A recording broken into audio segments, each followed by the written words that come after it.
สบายดียามเช้าท่านผู้ชมวันนี้จะพาบรรดาท่านมาซอกอาหารแบบสดๆเป็นอาหารแบบพื้นบ้านซึ่งแนมเห็นอยู่พุ่นปลายไม้พุ่นเป็นผักตับดินซึ่งว่าเราจะมาเฮ็ดเมนูใดในมื้อนี้เราไปติดตามชมกันก่อนอื่นนั้นเราไปเอาผักตับดินซะก่อน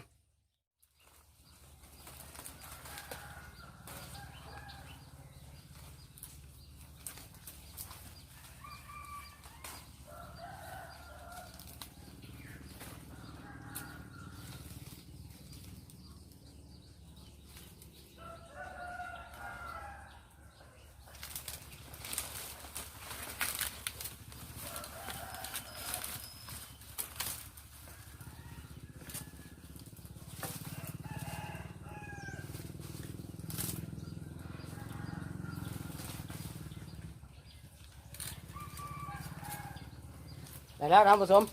ผักตับดินเดี๋ยวได้เราไปติดตามกันว่ามื้อนี้เราจะไปเฮ็ดเมนูหยังไปติดตามชมกันเลยผักตับดินสดๆงาม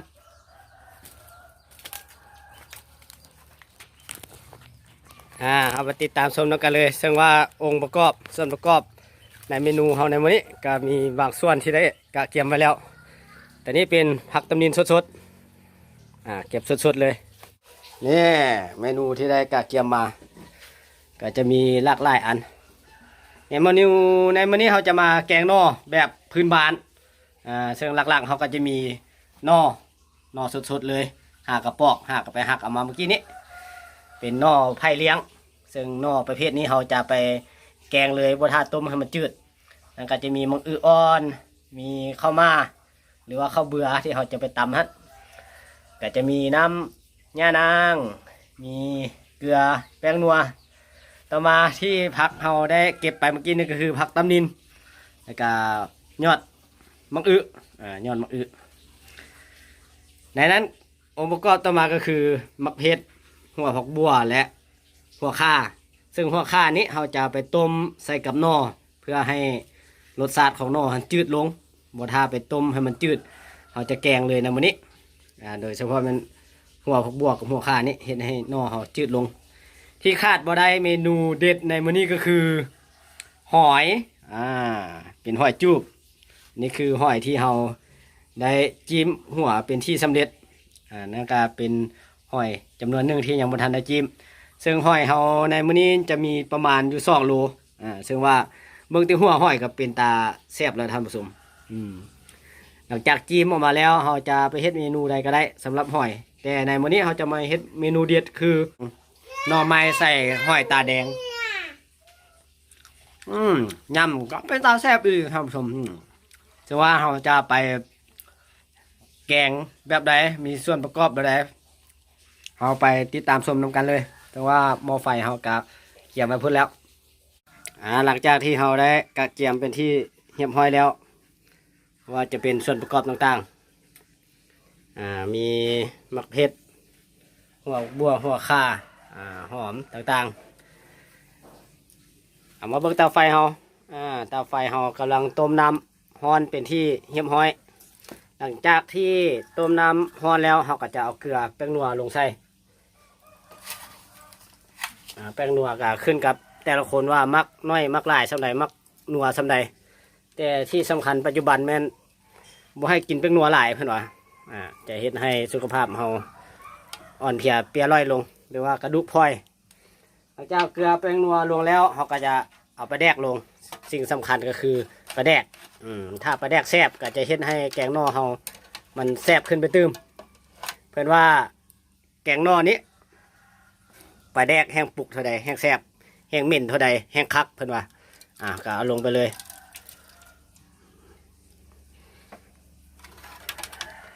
จะคล้ายๆคือกับเราแกงหอยปกติเราจะปรุงให้รสชาติมันค่อนข้างเป็นที่พอใจหลังจากนั้นเราก็เอาหัวข่ากับหัวผักบัวลงเนี่ยคือได้ว่าไปเมื่อกี้นี้หัวข่ากับหัวผักบัวหั่นจะไปตัดกับหน่อเฮ็ดให้หน่อหั่นจืดไว้เราก็เอาลงไปเลย ส่วนต่อมาก็คือหน่อหน่อเฮาเป็นหน่อสดๆเลยบ่ท่าต้มให้จืดเฮาแกงเลยเพราะว่าเป็นหน่อประเภทเลี้ยงน้องหน่อประเภทนี้ก็บ่ขมหลายจะแกงเลยจะได้รสชาติกว่าเอาลงไปเลย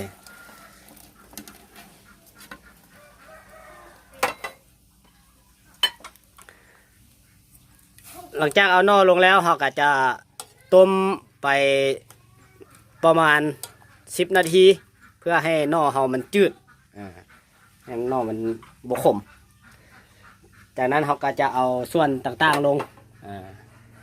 ส่วนต่อไปก็คือหัวหอยแล้วก็ข้าวเบื่อ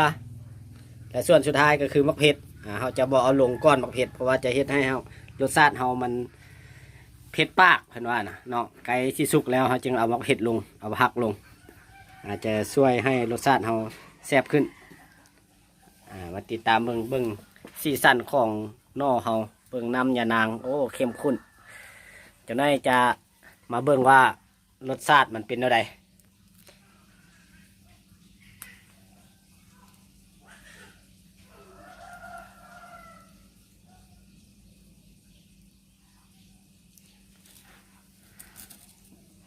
อยากกินของแซ่บต้องใจเย็นๆท่านผู้ชมดังไฟไปต้มไป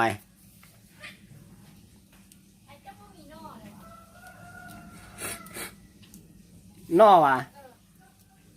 มันมีอยู่ว่าลองถามเพิ่นอยู่ไหนเฮือนมึงดู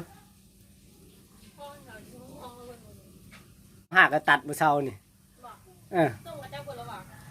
เดี๋ยวเอามาแกงนี่เด้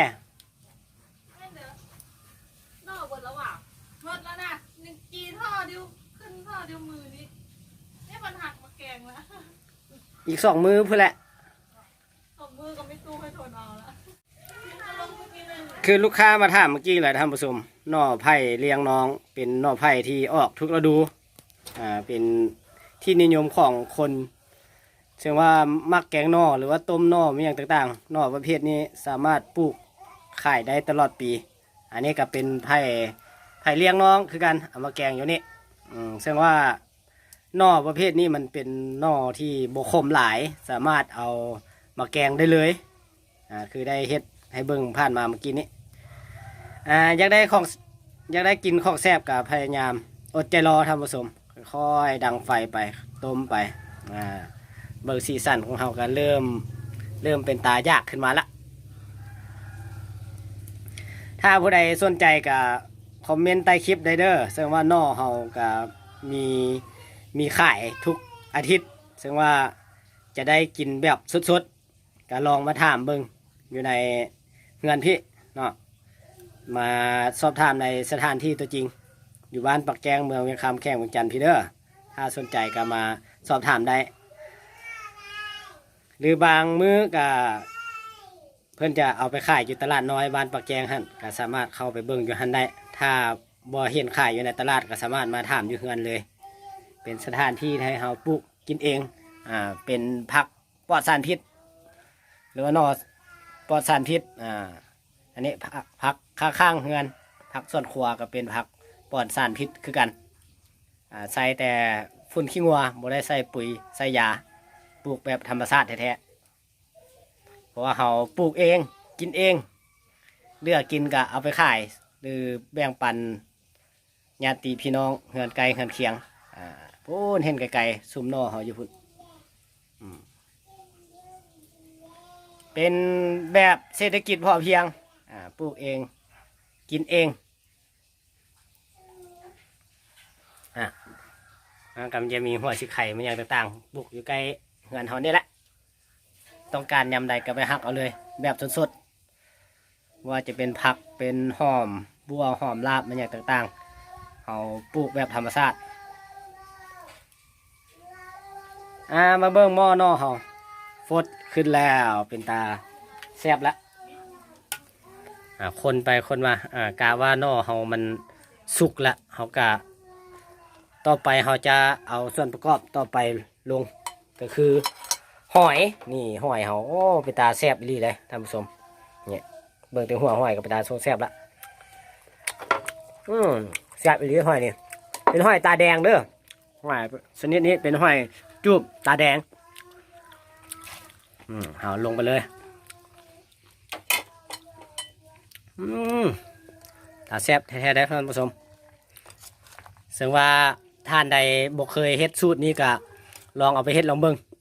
ซึ่งว่าเป็นสูตรนี้เป็นสูตรเฉพาะภายในครอบครัวเราเคยแต่งกินมาถือว่ามีรสชาติแซ่บหลาย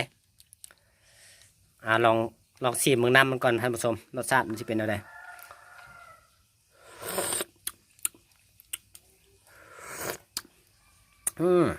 คักแซ่บอีหลีดังไฟต่อไปจังได้ที่ให้ท่านได้รับชมตอนแต่งกินสำเร็จเราจะมาชิมด้วยกันว่ารสชาติมันแซ่บสำใด